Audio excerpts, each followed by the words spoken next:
Darrell Jackson will return to the Florida State Seminoles.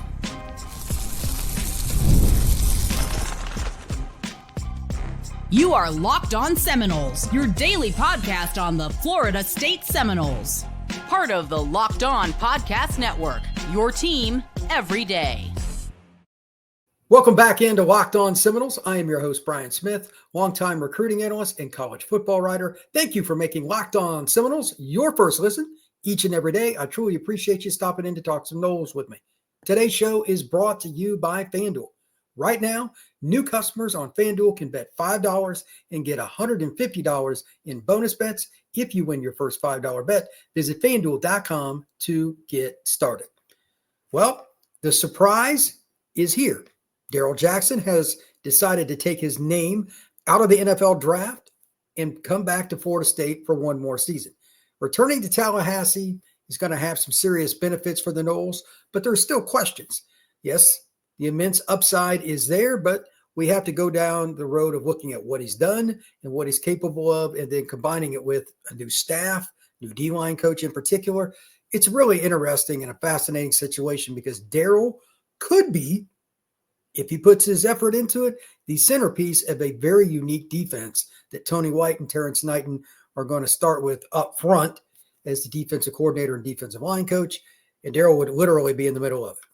He can play nose guard or strong side end based on what they've done before, and I really think that this is a group that overall, to be honest with you, could be pretty good if they can get at least one of the guys from Nebraska to come up front. Hopefully it's Williams. We'll talk about that in a minute. And then get one more good portal guy. But the young players up front, Florida State's three-man line could be pretty formidable. So let's go over Jackson's stats, and then we'll talk a little projection and a few questions. I'm curious to see what Florida State fans think. I have my own speculation, good and bad, but I want to hear what you have to say as well. So please comment on YouTube, and I think this will be kind of fun. So first off, this season, the 6'6", 330-pound defensive lineman, depending on which place you want to go with stats, but I use CFB stats, 32 tackles, 4 tackles for loss, 3.5 sacks. Those are the baseline numbers. But looking at Pro Football Focus, this is where it gets interesting. We all know that Darrell had some ups and downs, but if you look at his pass rush grade, 72.4, for a big man, that's extremely good. His run defense, 69.1, and his overall grade is 71.1. So if you just look at it generically, Darrell Jackson Jr. is one of the better defensive linemen in college football, his impact. With that being stated, there are still other points to look at. Overall pressures, that means hits on the quarterback, getting close to him and changing his throwing motion, and sacks combined, he had 29. He also had 23 stops, meaning plays that didn't get much past the line of scrimmage or maybe even got stuffed behind the line. He had 23 of those. That's pretty darn good. If he could play at a higher level in terms of his motor, what would those numbers have been? I'm going to guess 7 or 8 sacks, and his pressures overall would be pushing 40. He has the potential to physically be the best defensive lineman along the interior of any player in college football. While I'm thinking of it, in a 3-man line, he's even more dangerous because, quite frankly, all he has to do is slant, go in one direction or other, and just use his athleticism because he's so big. If he beats you across your face or even like a head up in a 0 tech or 2 tech, there aren't many guys that are going to beat Darrell off the snap. And he's 330. With his length of being 6'6", he could be very, very disruptive. Now, the other part with him, he can also 2-gap with his strength. That's just an effort thing. We'll talk more about that in spring ball because learning the 3-3-5, it's different than what Florida State ran in a 4-2-5 scheme. But we'll get that in the spring ball scenario. So here's my first question. I have 2 positives and 2 concerns. Number 1, is he going to set an example with leadership? You got Terrance Knighton coming in, an established D-line coach, played in the NFL for several years. He was a stalwart. He's a similar player to Darrell in that he's a massive guy.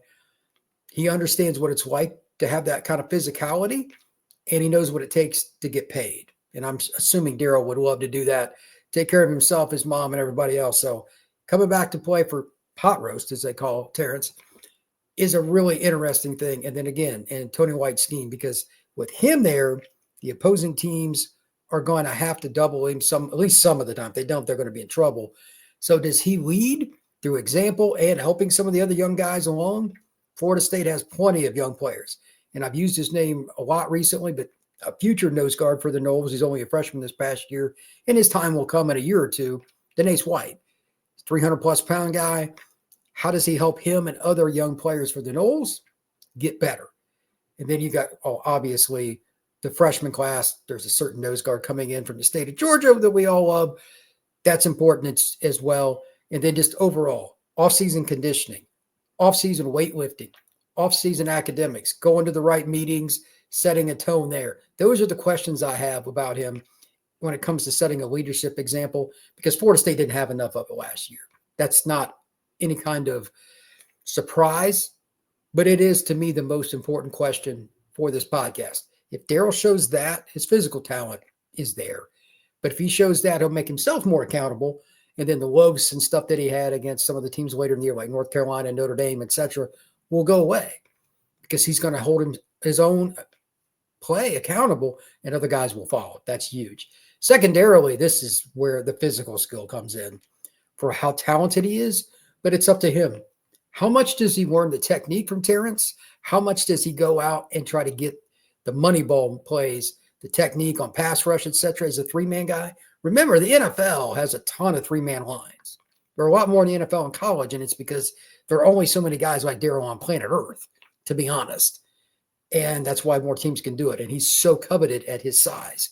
But if he takes to that craft that Terrance is going to teach him about three-man line, two gapping, at least part of the time, but being a multiple guy, here's the biggest question. Can he be a consistent, not only a nose guard, the zero tech in this D, could he play some strong side end? And I say yes in certain situations, short yardage, goal line, or maybe just in a rotational, a few plays a game. That would help Florida State out because they're not very deep at defensive end. Everybody knows this, and it's probably going to behoove him for his own career to do it. So I think that as a pass rusher, head up on a guy or on a 4-eye, Darrell would not be much fun. And you don't know which direction he's going to go or what his assignment is, because they may be in a one gap or two gap situation on any given play. Tony White's defense is multiple, so it's unique, and he has a tremendous opportunity. When we come back, we're going to talk a little bit about some of the concerns that I have and why Florida State still has to build around Darrell in certain ways. That is next on Locked On Seminoles. It's that time of year. College football playoff is back. And with the newly expanded 12-team format, it's guaranteed to be bigger and better than ever, bringing you all the hard-hitting and high-flying excitement that you love. TNT Sports coverage of the college football playoff begins December 21st, starting with the college football playoff kickoff show presented by AT&T at 11 a.m. Eastern. Leading into our first matchup, the Southern Methodist University Mustangs battling the Penn State Nittany Lions at noon. Then the Clemson Tigers looked to upset the Texas Longhorns in a showdown at 4 p.m. Eastern. Don't miss a moment of the action. Watch the college football playoff presented by Allstate live on TNT, True TV, TBS, and Max.